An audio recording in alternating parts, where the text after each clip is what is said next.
Good morning प्यारे साथियों, welcome to be positive classes a destination for a best education. आप लोगों के लिए हमारा जो टॉपिक चल रहा था वो था हमारा जैसे प्राकृतिक कारक, कृत्रिम कारक चल रहे थे, ठीक है। इसके अंदर हमने यहाँ पर आपके कृत्रिम कारक हो गए थे कंप्लीट और प्राकृतिक कारक कंप्लीट हो गए थे। आपके कौन से प्राकृतिक और कृत्रिम कारक दोनों कंप्लीट हो गए थे। और उसके बाद में हम यहाँ पर आज पढ़ेंगे जो आपकी लवणीय मृदाएं हैं उनके बारे में यहाँ पर आज पढ़ेंगे हम, ठीक है।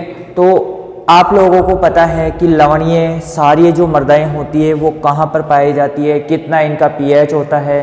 तो चलो आज हम पीएच के बारे में थोड़ा सा डिस्कस कर लेते हैं, थोड़ा सा पीएच, क्योंकि अम्लीय और क्षारीय मृदाओं के बारे में पढ़ रहे हैं। तो ये क्या होती है, पीएच स्केल होती है।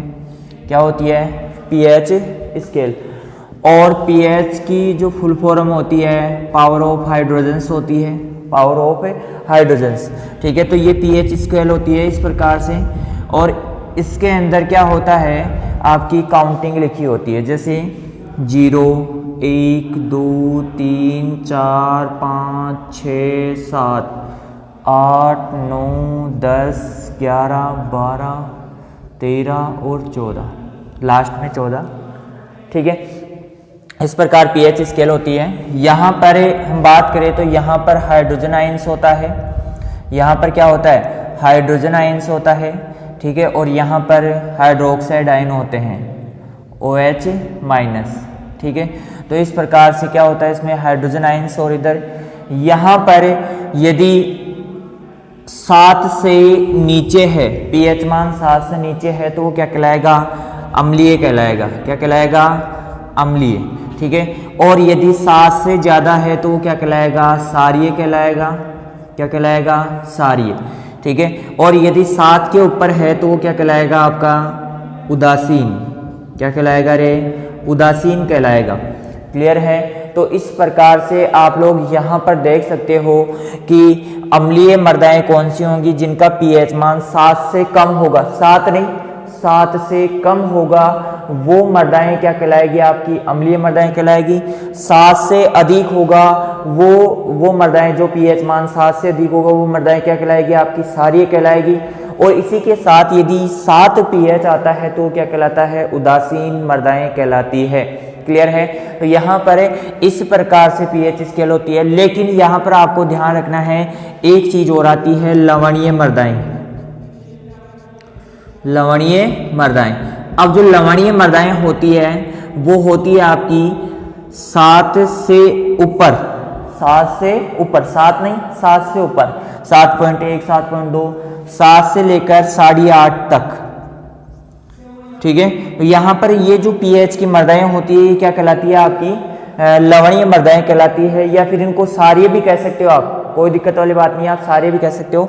लेकिन जो इस पीएच वाली मृदाएं होती है वो क्या कहलाती है, आपकी लवणीय मृदाएं कहलाती है। क्या कहलाती है, लवणीय मृदाएं कहलाती है, ठीक है। तो इस प्रकार से हम देखेंगे कि क्षारीय मृदाओं में कौन से पोषक तत्वों की अधिकता पाई जाती है, अम्लीय मृदाओं में कौन से पोषक तत्वों की अधिकता पाई जाती है, लवणीय क्षारीय लवणीय मृदाएं होती है उनमें किस प्रकार से।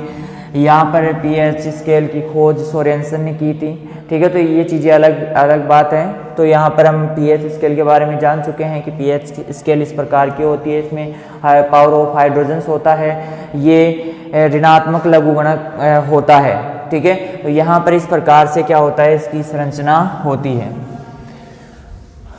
देखो यहाँ पर ये बताने का अर्थ मेरा ये था कि आपको पीएच के बारे में समझ में आ जाए कि पीएच क्या होता है, किस प्रकार से निकाला जाता है, कितने पीएच तक कौन सी मृदाएं पाई जाएगी, कितने पीएच तक कौन सी मृदाएं पाई जाती है, इसके बारे में आपको पता होना चाहिए, ठीक है। तो इसी प्रकार से हम देखते हैं सबसे पहले लवणीय क्षारीय मृदाएं।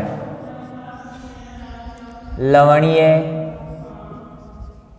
क्षारीय मृदाएं। अब लवणीय क्षारीय मृदाएं जो है उनके बारे में हम यहाँ पर पढ़ेंगे, ठीक है। तो लवणीय क्षारीय मृदाएं, अब लवणीय क्षारीय मृदाएं आ गई तो कितने पीएच से ज्यादा होना चाहिए, कमेंट करके बताइए। अब अभी मैंने बताया था आपको कि इतने पीएच तक ये होती है, इतने पीएच तक ये होती है। तो लवणीय क्षारीय मृदाएं कितने पीएच तक होती है, तो बताओ यहाँ पर आप कह सकते हो कि 7 PS से ज़्यादा की जो मर्दाएं होती है वो सारी की सारी क्या होती है, लवणीय क्षारीय होती है।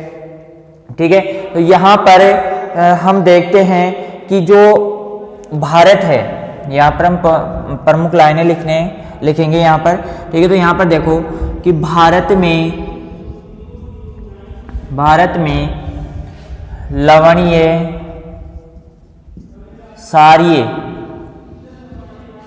क्षारीय मृदाओं का क्षेत्रफल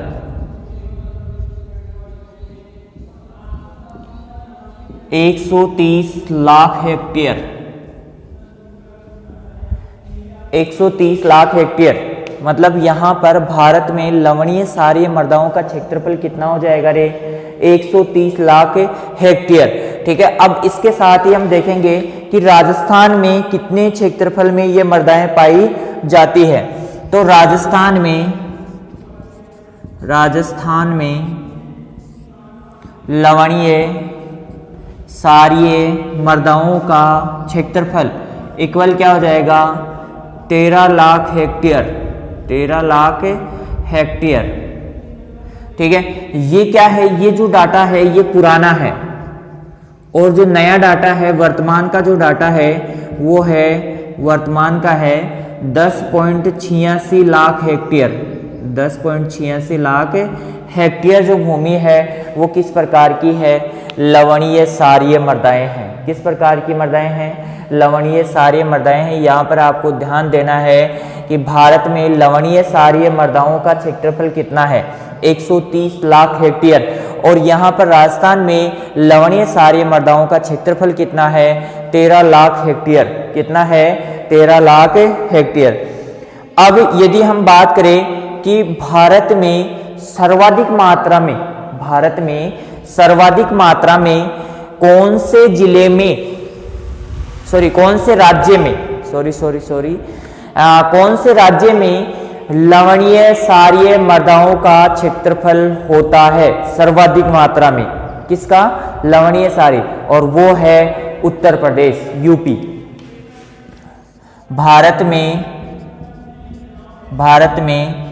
लवणीय क्षारीय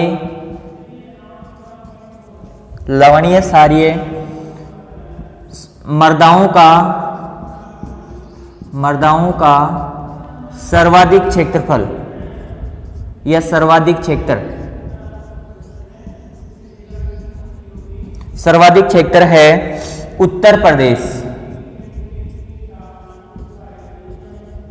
कौन सा है, Uttar Pradesh, UP, MP, UP. तो यहां पर क्या आ जाएगा, यूपी रहेगा। क्या रहेगा रे, यूपी। ठीक है, तो यहां पर जो लवणीय क्षारीय मृदाओं का सर्वाधिक क्षेत्रफल है वो कौन सा है, उत्तर प्रदेश में सर्वाधिक मात्रा में लवणीय क्षारीय मृदाएं पाई जाती हैं।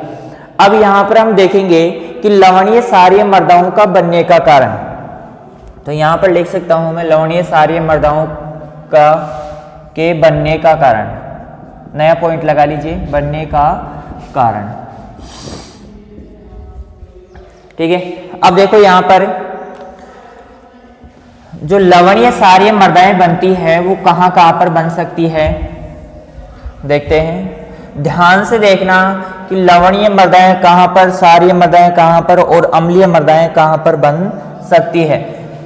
तो जो लवणीय मृदाएं बनती है वो आपकी बनती है ऐसे क्षेत्रों में, लवणीय क्षारीय मृदाओं की दोनों की बात करें तो लवणीय मृदाएं कहां पर बनती है, जहां पर वर्षा की कमी हो, किसकी कमी हो, वर्षा की कमी हो, तथा जिन क्षेत्रों में वाष्पीकरण की दर ज्यादा होती है उन क्षेत्रों में लवणीय मृदाओं का निर्माण होता है। कौन सी मृदाओं का निर्माण होता है, लवणीय मृदाओं का। देखो पहला कारण है वर्षा की कमी। अब वर्षा की कमी वाले जो क्षेत्र होंगे वहां पर क्या होगा, लवणीय मृदाओं का निर्माण होता है। अब वर्षा की कमी वाले क्षेत्रों में सर कैसे होगा, तो यहां पर हम देखेंगे कि जैसे ये मृदा की सतह है, ये मृदा की सतह है, यहां पर क्या है, लवण क्या होते हैं? जल में घुलनशील होते हैं। लवण क्या होते हैं? जल में घुलनशील होते हैं। अब जैसे ही धूप गिरेगी, यहाँ पर जल में घुलनशील लवण है, और जैसे ही धूप गिरेगी यहां से वाष्पोत्सर्जन होगा। यहां से जैसे ही वाष्पोत्सर्जन होगा तो जल के जो अणु होते हैं वो आपस में सहसंयोजन बल के द्वारा जुड़े होते हैं। अब सहसंयोजन बल के द्वारा वे कण क्या होंगे? आपके बल के द्वारा क्या हो जाएंगे? ऊपर की ओर गति करना प्रारंभ कर देंगे। अब जैसे ही यहां पर जल का अणु पहुंचेगा वो क्या हो जाएगा? वाष्प में। किसमें बदल जाएगा? वाष्प में। अब वाष्प में जैसे ही बदलेगा ये वाष्प तो बाहर निकल जाएगी और लवण यहाँ पर एकत्रित हो जाएगा। लवण यहाँ पर एकत्रित होता जाएगा। फिर अगला अणु आया, उसके साथ भी जल लवण है तो लवण आता जाएगा, यहाँ पर सूखता जाएगा, लवण सूखते जाएंगे और क्या होता जाएगा? आपका वाष्पीकरण होता जाएगा और इस प्रकार से यहाँ पर लवणों की अधिकता होती जाएगी। तो शुष्क क्षेत्र है वहां पर क्या होगा? आपकी इस प्रकार की मृदाओं का निर्माण होता है। अब देखो यहाँ पर लवणीय मृदाओं की बात हो गई। अब देखते हैं क्षारीय मृदाओं की। ठीक है, तो यहाँ पर दूसरा जो कारण है कठोर अधोसतह का होना। अब वर्षा की कमी वाले क्षेत्र होंगे वहां पर क्या हो जाएगा? आपकी लवणीय मृदाओं का निर्माण हो जाएगा। अब कठोर अधोसतह का निर्माण होगा। अधोसतह का मतलब होता है जो नीचे की परत होती है। जैसे मान लो ये दो परत है तो अधोसतह वाली कौन सी होगी? ये वाली अधोसतह वाली होगी, ये वाली। ठीक है, और ये क्या है? ऊपरी है। ठीक है, तो यहां पर अधोसतह, अधोसतह का कठोर होना, अधोसतह का क्या होना? कठोर होना। कठोर अधोसतह का होना एक ही बात है। अब जैसे मान लो मृदा की ये सतह है, सरफेस है, और इस सरफेस के नीचे की तरफ क्या है? यहाँ पर एक कठोर परत पाई जा रही है, थोड़ी सी नीचे की तरफ ही। अब यहां पर हम जैसे जैसे सारी उर्वरकों का प्रयोग करते जाएंगे निक्षालन की क्रिया होगी नहीं और ये सार नीचे तक नहीं जा पाएंगे, और नीचे तक नहीं जा पाएंगे तो यहाँ पर क्या हो जाएगा? सारों की अधिकता हो जाएगी। धीरे धीरे सारे अम्ल से अभिक्रिया करके उदासीन हो जाएंगे। फिर धीरे धीरे अम्लता तो समाप्त हो जाएगी पूर्ण रूप से। अम्लता को पूर्ण रूप से समाप्त होने के पश्चात यहाँ पर धीरे धीरे क्षारीयता का प्रभाव बढ़ता जाएगा और मृदाएं कैसी होती जाएगी? क्षारीय होती जाएगी। तो इस प्रकार का जो प्रक्रम होगा उसमें किस प्रकार की मृदाएं निर्मित होगी? क्षारीय मृदाएं निर्मित होती है। किस प्रकार की मृदाएं निर्मित होती है? क्षारीय प्रकार की मृदाएं निर्मित होती है। और इसके बाद में हम देखते हैं, चलो वर्षा की कमी के कारण हो गया, फिर कठोर अधोसतह का होना दूसरा कारण हो गया। तीसरा कारण क्या है? जल निकास का अवरुद्ध होना या जल निकास न होना। जल निकास न होना। अब देखो यहां पर ये कठोर अधोसतह पाई जा रही है, लेकिन हम इसको भी हम क्षारीयता होने से बचा सकते हैं। लेकिन यदि यहाँ पर जल निकास की उत्तम व्यवस्था है तो हम क्या कर सकते हैं? इसको क्षारीयता होने से बचा सकते हैं। लेकिन यदि क्षारीयता के लिए हमारे पास जल निकास की उपलब्धता ही नहीं है और उन मृदाओं में क्या है? जल भरा ही रहता है, तो इस स्थिति में मृदाएं कैसी हो जाएगी? आपकी क्षारीय हो जाएगी, क्योंकि क्षारों की मात्रा धीरे धीरे लगातार बढ़ती जाएगी। ऐसा थोड़ी होता है कि मृदाएं एक दिन में क्षारीय हो जाती है, एक दिन में क्या हो जाती है? अम्लीय हो जाती है, एक दिन में उदासीन हो जाती है। ऐसा कभी भी नहीं होता है। मृदाएं धीरे धीरे तो अम्लीय होती है और धीरे धीरे क्षारीय होती है और धीरे धीरे क्या होती है? वापस उदासीन होती है। ऐसा नहीं कर सकते हम, उनका सुधार कर सकते हैं। धीरे धीरे ही होता है सारा काम। ऐसा नहीं होता है कि हम एक ही दिन में इनको अम्लीय बना सकते हैं, एक ही दिन में क्षारीय बना सकते हैं। ठीक है, तो इस प्रकार से हमारे कितने पॉइंट हो गए? वर्षा की कमी के कारण, और यहाँ पर इसके बाद में वर्षा की कमी के कारण हो गया कठोर अधोसतह का होना और जल निकास का न होना, और इसके बाद में हम कह सकते हैं उच्च भूमि का पाया जाना। उच्च भूमि का पाया जाना। अब उच्च भूमि मतलब ऊंची मृदाएं पाई जाती है वहां पर। ठीक है, तो इसके बाद में आपकी उच्च भूमि का पाया जाना, और इसके बाद में हम क्या कह सकते हैं? अगला पॉइंट है आपकी लवणीय या क्षारीय उर्वरकों का प्रयोग, या फिर इसको ऐसे भी कह सकते हो अनियमित प्रयोग, उर्वरकों का अनियमित मतलब बिना नियंत्रित, हमें पता ही नहीं है कि मृदाएं कैसी होगी, अम्लीय होगी या क्षारीय होगी, इसका पता नहीं है हमें, हम तो दबा दब डालते जा रहे हैं, हमें पता नहीं है, हमें उत्पादन प्राप्त करना है बस, ठीक है। या फिर आप कह सकते हो इसके अंदर लवणीय, लवणीय जल से सिंचाई करना, सिंचाई करना, लवणीय जल से क्या करना रे, सिंचाई करना। अब लवणीय जल से सिंचाई करके भी हम क्या कर सकते हैं, मृदाओं को लवणीय क्षारीय बना सकते हैं। तो इस प्रकार से हम कह सकते हैं कि लवणीय क्षारीय मृदाओं के बनने का कारण देखो वर्षा की कमी होना, कठोर अध्यक्षता का होना, जल निकास का न होना, उच्च भूमि का पाया जाना, लवणीय क्षारीय उर्वरकों का प्रयोग और लवणीय जल से लगातार सिंचाई करते रहना, मतलब जिसे आप लोग खारा जल बोलते हो, उसके द्वारा हम लगातार सिंचाई करते जा रहे हैं। तो यहाँ पर इस प्रकार की मृदाएं क्या कहलाएगी आपकी, कैसी बन जाएगी ऐसी मृदाएं, ये बन जाएगी आपकी लवणीय मृदाएं बन जाती है, ठीक है। तो लवणीय और क्षारीय मृदाओं के बनने का कारण, प्रमुख कारण पता चल गया आपको। फिर इसके बाद में अगला पॉइंट है, आप यहाँ पर आप लिख सकते हो लवणीय मृदाएं। अब हम लवणीय मृदाओं के बारे में पढ़ेंगे कि लवणीय मृदाएं क्या कहलाती है, किस प्रकार की होती है, क्या प्रभाव करती है, कितना क्षेत्रफल है इनका, ठीक है। तो लवणीय मृदाएं, अब जो लवणीय मृदाएं हैं आपने देखा होगा लवण, लवण तो जानते होंगे आप, लवण जिसे आप नमक कहते हो, क्या कहते हो, नमक, या फिर इसको लूण कहते हो, क्या कहते हो, लूण। तो नमक या लूण जो होता है वो किस रंग का होता है, ये तो आप लोग सब जानते ही हो कि आपने अपने जीवन में अब तक काफी सारा नमक खा लिया होगा, तो इसलिए हर घर में नमक की आवश्यकता होती है। तो नमक को तो आप जानते होंगे, और नहीं जानते तो फिर मेरी गलती नहीं है, ये आपकी गलती है सबसे बड़ी। तो यहाँ पर नमक किस रंग का होता है, सफेद, और सफेद रंग का होता है। तो इस प्रकार से लगातार वाष्पीकरण के कारण क्या होता है, मृदा की सतह पर सफेद सफेद पाउडर जमा हो जाता है, सफेद पाउडर जमा हो जाता है। तो इस सफेद पाउडर के कारण क्या होता है कि मृदाएं कैसे दिखने लग जाती है, सफेद सफेद दिखने लग जाती है, और सफेद दिखने के कारण इन्हें कहते हैं सफेद ऊसर कहते हैं। लवणीय मृदाओं को क्या कहते हैं, सफेद ऊसर मृदाएं कहते हैं, सफेद ऊसर मृदाएं कहते हैं। क्या कहते हैं इनको, लवणीय मृदाओं को क्या कहते हैं, सफेद ऊसर मृदाएं कहते हैं। क्या कहते हैं रे, सफेद ऊसर मृदाएं कहते हैं। ये मृदाएं कहां पर अधिक होगी, बता सकता है कोई?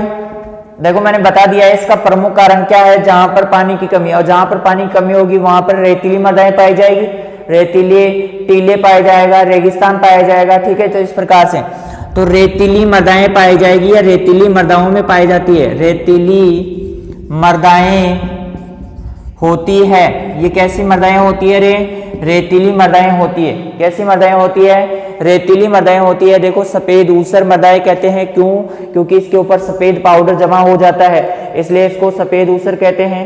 ये मृदाएं कहां पर रेतीली मृदाएं या रेगिस्तान में पाई जाती है। कौन सी मृदाओं में पाई जाती है, यहाँ पर रेतीली मृदाओं में। अब यदि हम बात करें कि यदि क्षारीय जो मृदाएं होंगी, क्षारीय मृदाएं, अब क्षारीय मृदाएं हैं, इन्हें हम क्या कह सकते हैं, देखो यहां पर क्षारीयता का जो अधिकता पाई जाएगी, इसके कारण क्षारीय मृदाओं में क्या होता है, इसका रंग कैसा पाया जाता है, काला।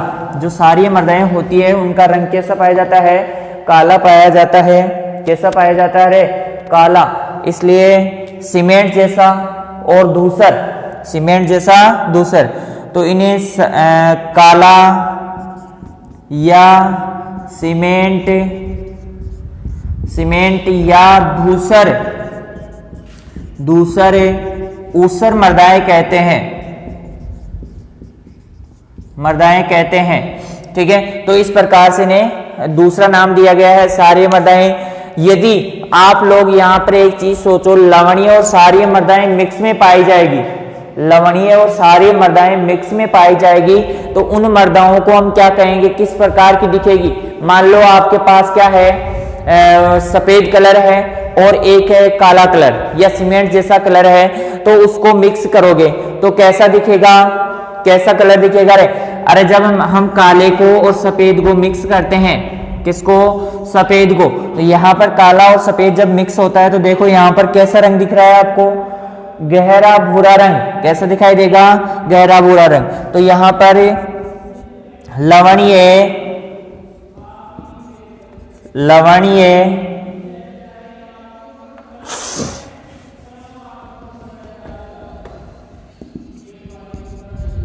लवणीय सारीय सारीय मर्दाओं का रंग कैसा होगा रे? देखो लवणीय सारीय मर्दाओं का रंग कैसा होगा, गहरा भूरा।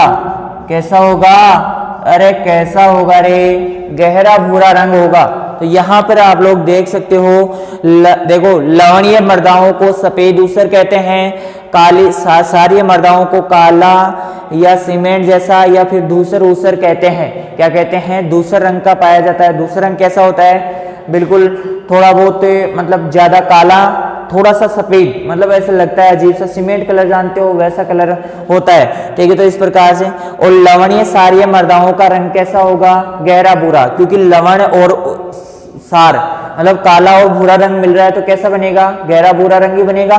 तो इस प्रकार का जो रंग होगा वो कौन सी मर्दाओं का होगा, लवणीय सारीय मर्दाओं का होगा, ठीक है। इसके बाद में यहाँ पर हम पढ़ेंगे, अब लवणीय सारीय मर्दाएं कंप्लीट हो गई आपकी। इसके बाद में हम पढ़ेंगे यहाँ पर इनका सुधार, लवणीय सारीय मर्दाओं का क्या पढ़ेंगे रे, सुधार पढ़ेंगे। अब सुधारना तो पड़ेगा ही, जो बिगड़ गया उसको, अरे कोई बिगड़ जाता है तो उसको सुधारना तो पड़ता ही है। कुछ भूत तो होते हैं बातों के, और जो बातों से ही सुधर जाते हैं, और कुछ भूत होते हैं लातों के, जैसे आपके जैसे होते नहीं होते, तो उनको जब तक पीछे से लात नहीं मारी जाती तब तक नहीं चलते हैं। जैसे एक बार एक गधा था,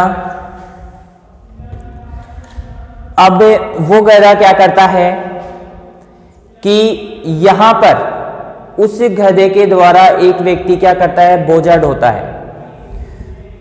अब उसकी आदत बन गई, आदतें बन गई, आदत ऐसी बन गई कि उसको कितना ही मार लो कूट लो लेकिन वो चलता ही नहीं है, आलसी गधा है। अब आलसी गधे को कैसे ले जाया जाता है, देखो वो क्या करता है कि एक लकड़ी लेता है, स्टिक लेता है, स्टिक के आगे क्या करता है, कुछ खाने के लिए बांध देता है। उस गधे को जो प्रिय भोजन होता है वो बांध देता है वहां पर आगे की तरफ, और उस लकड़ी को ऐसे पकड़ लेता है। फिर वो गधा उसको खाने के लिए दौड़ता है, तो गधा दौड़ेगा तो उसको पता है कि वो आगे की तरफ वैसे भी जाएगा। अब इसी प्रकार से एक बार क्या होता है कि एक नमक का व्यापारी था, वो नमक का व्यापार करता था, और नमक का व्यापार करता था तो उसने वहां पर वो नमक ले जाने के लिए एक नाला पार करना पड़ता था, उसको नदी को पार करना पड़ता था। अब पहले के जमाने में क्या होता था, पुल तो होते नहीं थे, तो पुल के ऊपर से चले जाए तो नदी के अंदर से ही जाना पड़ता था। जब वर्षा ज्यादा हो जाती तो नदी पार नहीं हो पाती, और जब वर्षा कम होती तो आराम से नदी पार हो जाती। तो एक बार क्या हुआ, गधे का पैर फिसल गया और वो उसमें गिर गया। अब जब गधा वापस से संभला और वापस से खड़ा हुआ तो उसने देखा कि वजन कम हो गया। इसका मतलब उसने सोचा कि देखो मैं यहाँ पर डेली डेली आके बैठ जाऊं तो मेरा वजन कम हो जाएगा और मैं आसानी से आगे जा पाऊंगा। अब आप लोग पता ही है, नमक होता है तो नमक पानी में बैठते ही जैसे पानी में डालते हैं पिघल जाता है, पिघल कर बहकर चला जाता है। तो उस गधे की आदत बन गई। वो व्यापारी परेशान हो गया। परेशान होकर उसने क्या किया कि उस नमक की जगह उसने क्या कर दिया, रुई डाल दी। अब रुई डाल दी उसकी आदत छुड़ाने के लिए, ठीक है। तो रुई डाल दी, तो रुई डालने के बाद में वो क्या हुआ कि जैसे ही गधा वहां पे आया, उसकी तो आदत थी कि वजन कम करना है मेरे को, तो वो जैसे ही आके बैठा और गधे से उठा ही नहीं गया। क्यों? क्योंकि रुई थी, रुई में पानी भर गया। अब जैसे तैसे करके वो गधा उठ गया वहां से और चल दिया। फिर उस दिन के बाद में वो गधा कभी भी उस नदी में नहीं बैठा, मतलब उसने उसको सीख दी है। देखो यहां पर आप लोग, हम चाहे से कितना भी कह ले, हम चाहे से कितना भी आपको कह ले कि पढ़ लो, क्लास ले लो, आपके फायदे की है, वो है, फलाना है, ढिकड़ा है, ऐसे हम आपको कहते हैं, तो आप लोगों को वापस ऐसे लगता है कि ये हमारे ऊपर प्रेशर डाल रहे हैं, ये हमारे ऊपर प्रेशर डाल रहे हैं और आप पढ़ना छोड़ देते हो। क्या कर देते हो? पढ़ना छोड़ देते हो। हम चाहे से कितनी क्लासें डाल दें, आपके लिए कोई मतलब नहीं है आपको पढ़ाई से। अब जब आप अपनी जिंदगी में आगे बढ़ोगे, देखो उस गधे की तरह, अब गधा डेली आके बैठता था, उसको पता है कि इसका नुकसान हो रहा है। मान लो गधे को तो क्या पता होगा, लेकिन वो तो अपनी सुविधा के लिए क्या कर रहा है, डेली आके बैठ रहा है। मालिक उसको काफी समझा चुका था, लेकिन फिर उसने एक कलाकारी अपनाई और उसके अंदर अब जैसे ही किसी व्यक्ति को जब तक स्वयं उस चीज का अनुभव नहीं हो जाता, तब तक वो कार्य नहीं करता है। और दूसरा चाहे से उसको कहेगा तो वो पागल सा समझता है उसको, सामने वाले को।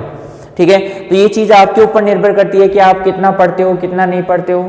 हमारा तो केवल कहने का मतलब है, आप चाहे से पढ़ो या ना पढ़ो, हमें कोई मतलब नहीं है इससे। ठीक है, हमारा कर्म है जो करते रहें और करते रहेंगे। ठीक है, आप लोगों को हम यहाँ पर इस प्लेटफॉर्म के माध्यम से आपको ऐसी क्लासें अवेलेबल करवा रहे हैं जिसकी आप कल्पना भी नहीं कर सकते। और इस काल में यहाँ पर जहाँ पर सबसे ज़्यादा विद्यार्थी जीवन प्रभावित हो रहा है, उस काल में भी हम आपको इतनी अच्छी क्लासें अवेलेबल करवा रहे हैं। आपके घर तक क्लासें आ रही है, पढ़ाने के लिए हम घर तक आ रहे हैं, कोई चार्ज नहीं ले रहे हैं। और एक चीज़ सीधी सी बात ये भी है कि जब तक किसी चीज़ के पैसे नहीं लगते हैं, तब तक उसका मूल्य आंका नहीं जाता है। जैसे बाजार में आपके टमाटर बिकते हैं, जब 2 रुपये किलो होता है तो टमाटर कोई नहीं खरीदता है, कि सोचता है यार 2 रुपये किलो है।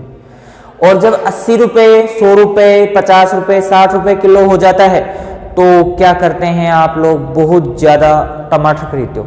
अरे टमाटर के बिना तो सब्जी अच्छी नहीं बनी। और बाजार से मान लो आप 20 रुपए का एक टमाटर भी लेके आए हो ना, उसको धो के ऐसे काट के ऐसे डालोगे और डालते ही आपको ऐसे लगेगा कि ये तो सब्जी का स्वाद ही चेंज हो गया। अरे स्वाद क्या, खाक चेंज हो गया। आपकी साइकोलॉजी ऐसी बनी हुई है कि जब तक उसके पैसे नहीं दोगे या जो चीज महंगी नहीं होगी, वहां पर आपका स्वाद नहीं आएगा। और जब आप पैसे दोगे और उस चीज को खाओगे, तो आपको क्या होगा, उस चीज का स्वाद लगेगा कि हाँ ये चीज अच्छी है। यही कहोगे। सेब को आप अच्छी मानते हो, अनार को अच्छी मानते हो। जब सेब के भाव डाउन हो जाते हैं तो सेब बहुत कम खरीदते हैं लोग। अनार को अच्छी मानते हैं, अनार के भाव जब 100, 150, 200 रुपए किलो होते हैं तो बहुत अच्छा लगता है अनार, सब लोग खरीदना चाहते हैं। लेकिन फिर कह देते हैं महंगाई इतनी है, वो है, फलाना है, दिख रहा है, इस प्रकार से।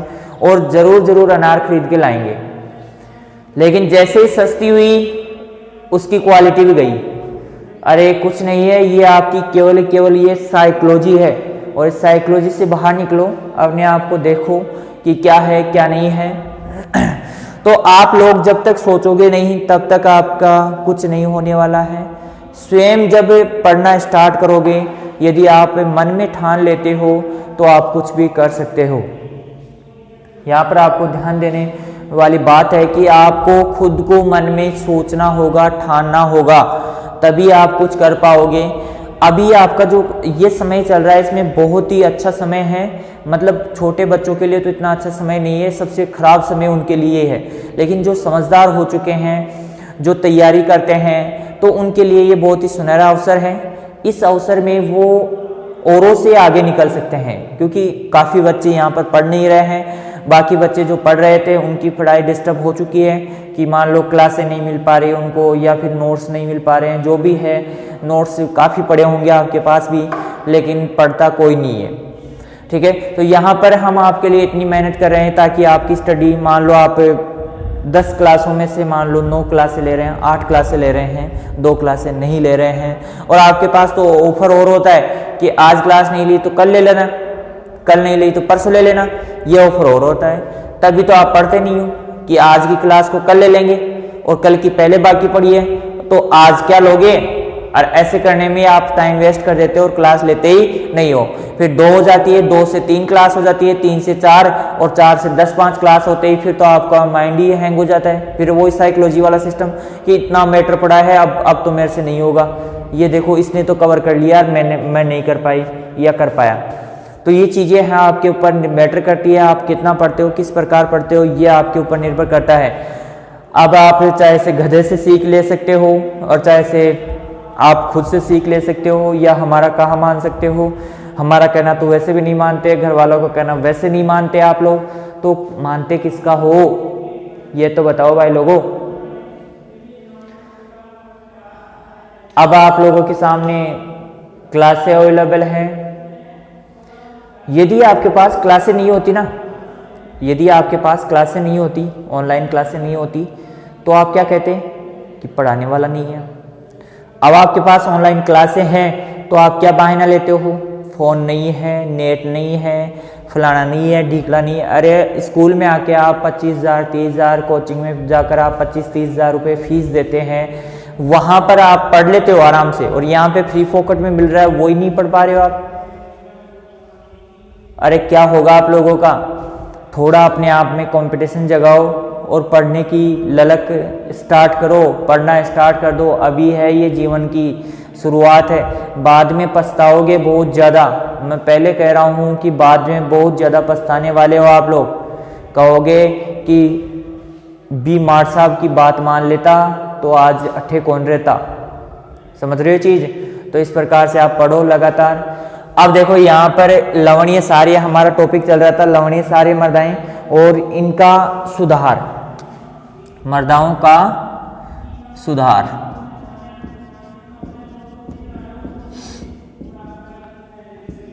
लवणीय सारे मर्दाओं का सुधार।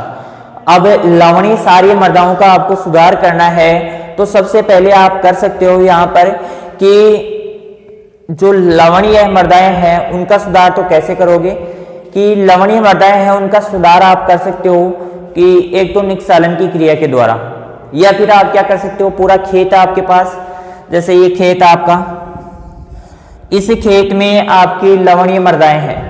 अब लवणीय मर्दाएं हैं तो आप क्या करोगे, इस पूरे खेत को पानी से भर दोगे। जिन क्षेत्रों में पानी की अधिकता है उन क्षेत्रों में पानी से भर दोगे, और इसमें क्या करोगे, अच्छे से क्या करोगे, हैरो जो भी है आपके पास यंत्र है उससे मिक्स कर दोगे, अच्छे से मिक्स कर दोगे इसको।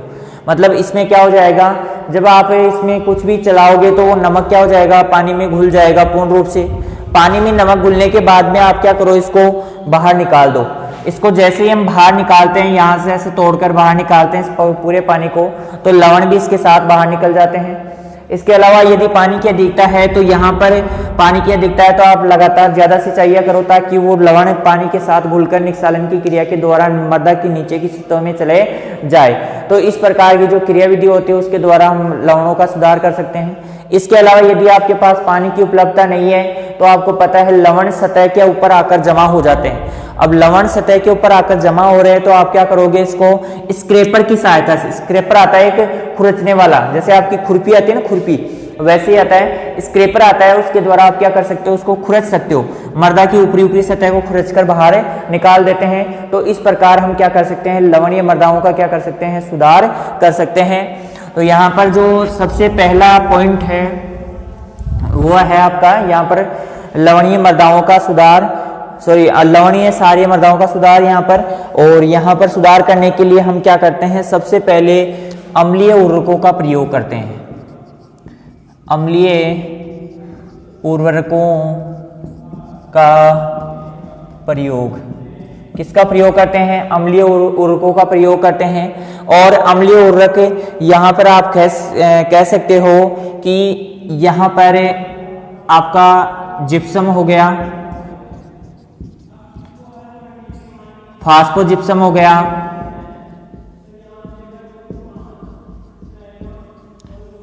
फास्फोजिप्सम हो गया, जिप्सम, फास्फोजिप्सम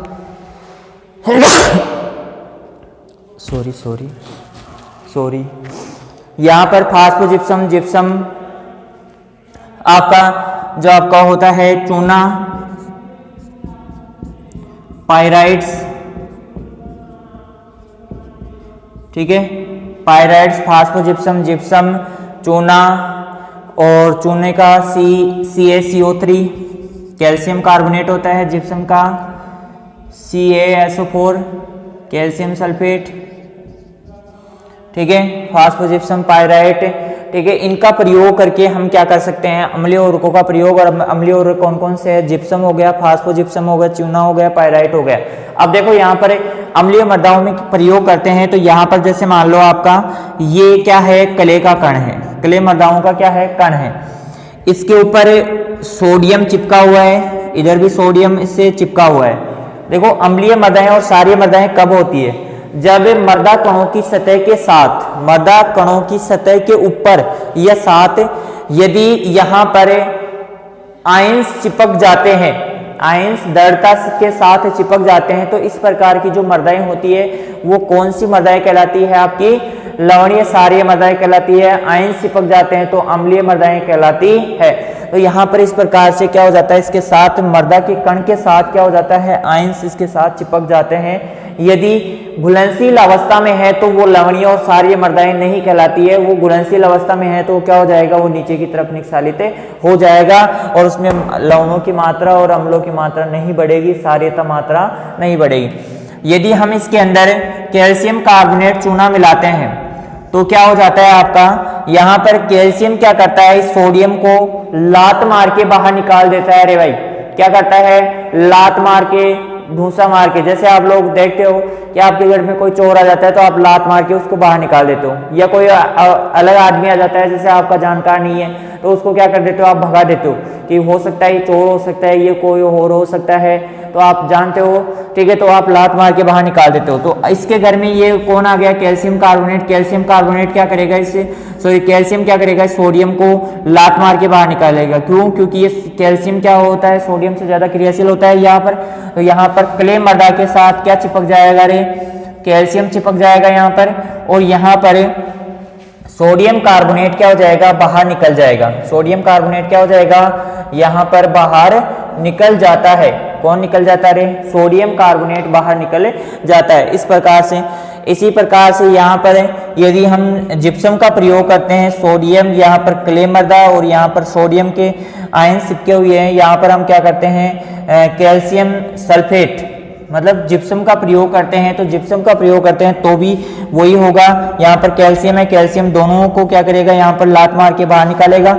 यहाँ पर Ca क्ले मृदा के ऊपर कैल्शियम चिपक गया और इसके बाद में क्या निकल जाएगा, यहाँ पर सोडियम सल्फेट NaSO4 क्या हो जाएगा, निक्षेपित हो जाएगा। और जब ये घुलनशील अवस्था में आ जाएगा तो ये क्या हो जाएगा, पानी के साथ निकल जाएगा बाहर। कहाँ निकल जाएगा, रे बाहर निकलेगा, और तो कहाँ जाएगा, और यह निक्षालन की क्रिया के द्वारा मृदा की गहराइयों में चला जाता है। तो इस प्रकार हम क्या कर सकते हैं, अम्लीय उर्वरकों का प्रयोग करके जिप्सम, फास्फोजिप्सम, चूना, पाइराइट्स आदि का प्रयोग करके हम क्या कर सकते हैं, यहाँ पर इसका सुधार कर सकते हैं। ये पहला टॉपिक आपका कंप्लीट हो गया है, लवणीय क्षारीय मृदाओं के सुधार का। ठीक है, अब इसके बाद में हम देखते हैं कि फास्फोजिप्सम, जिप्सम ये प्रयोग कर दिया हमने, और इसके बाद में हम देखते हैं कि जिप्सम का सर्वाधिक उत्पादन कहाँ पे किया जाता है, या फिर आप कह सकते हो कि राजस्थान में जिप्सम का सर्वाधिक उत्पादन कहाँ पे किया जाता है। अरे जिप्सम का उत्पादन सबसे पहले हम भारत की बात करें तो कहाँ पे किया जाता है, रे आपके भारत में राजस्थान में किया जाता है। जिप्सम का सर्वाधिक उत्पादन राजस्थान में किया जाता है। कहाँ पे किया जाता है, राजस्थान में। जिप्सम का सर्वाधिक उत्पादन, जिप्सम का सर्वाधिक उत्पादन कहाँ पे, राजस्थान। और राजस्थान में भी कहाँ पे किया जाता है, रे बीकानेर, बीका और ये नेर, बीकानेर में किया जाता है। जिप्सम का सर्वाधिक उत्पादन कहाँ पे किया जाता है, बीकानेर। देखो जिप्सम का सर्वाधिक उत्पादन राजस्थान में जिप्सम का पूरे भारत में देखें कि जिप्सम का उत्पादन कहाँ पे किया जाता है, तो वो कहाँ पे किया जाता है, आपका राजस्थान में किया जाता है। और इसके अलावा हम देखते हैं कि यदि राजस्थान में भी देखें तो राजस्थान में कहाँ पे होता है इसका सर्वाधिक उत्पादन, कहाँ पे होता है, बीकानेर में। अब देखो यहाँ पर जो जिप्सम होता है, जिप्सम कौन होता है,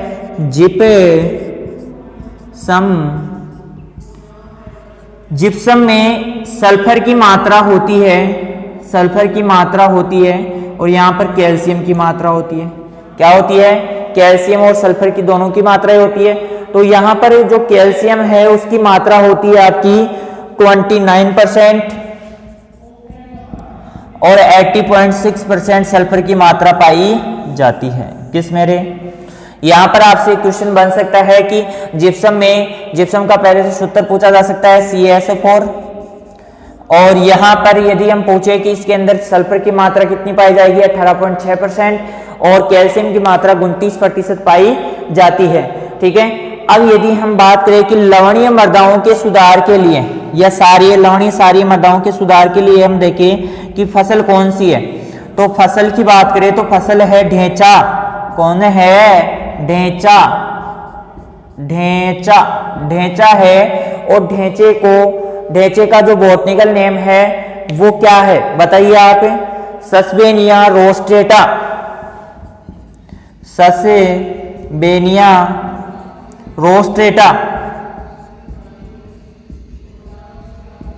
सस्बेनिया रोस्ट्रेटा क्या है, इसका वानस्पतिक नाम है। क्या है, वानस्पतिक नाम।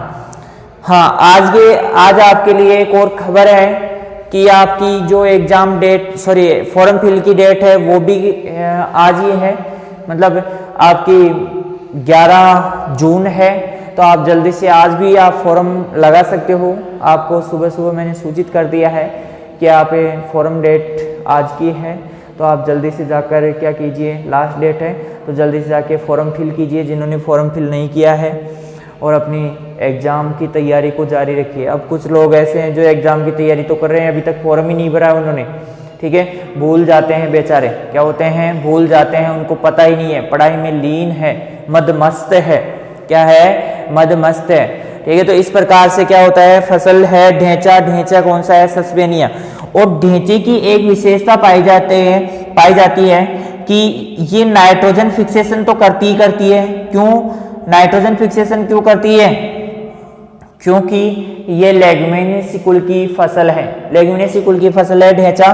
तो यहाँ पर नाइट्रोजन फिक्सेशन तो करती है, साथ ही साथ इसका जो तना होता है और इसकी जड़ें होती है, तना व जड़ें दोनों अम्लीय पदार्थ उत्पादित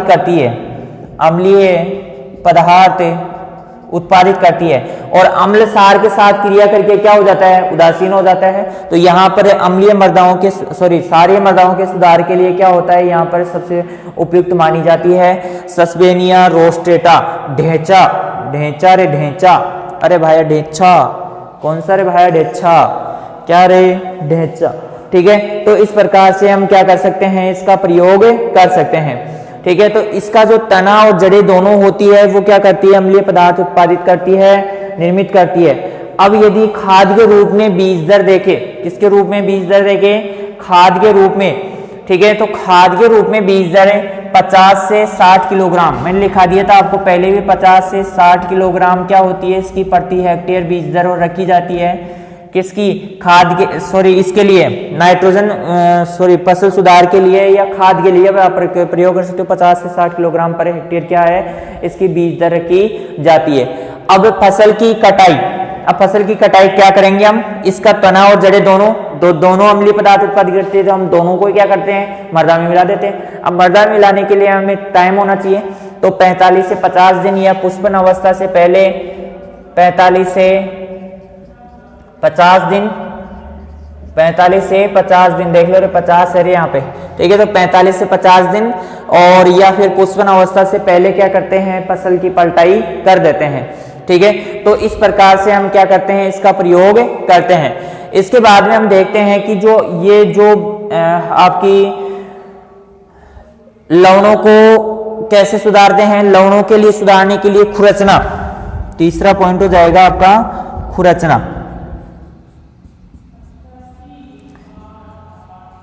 ठीक है, खुरच कर हम क्या करते हैं, स्क्रैपर की सहायता से, खुरचने वाला जो यंत्र होता है उसको स्क्रैपर बोलते हैं।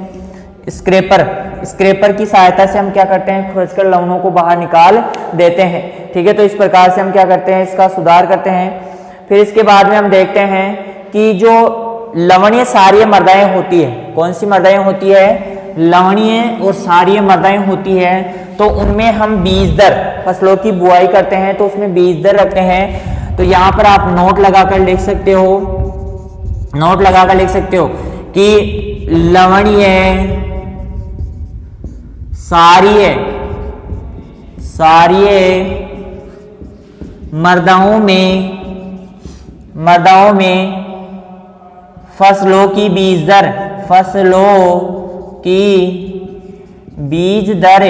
अरे बीज और दरें रखते हैं 15 से 20% अधिक।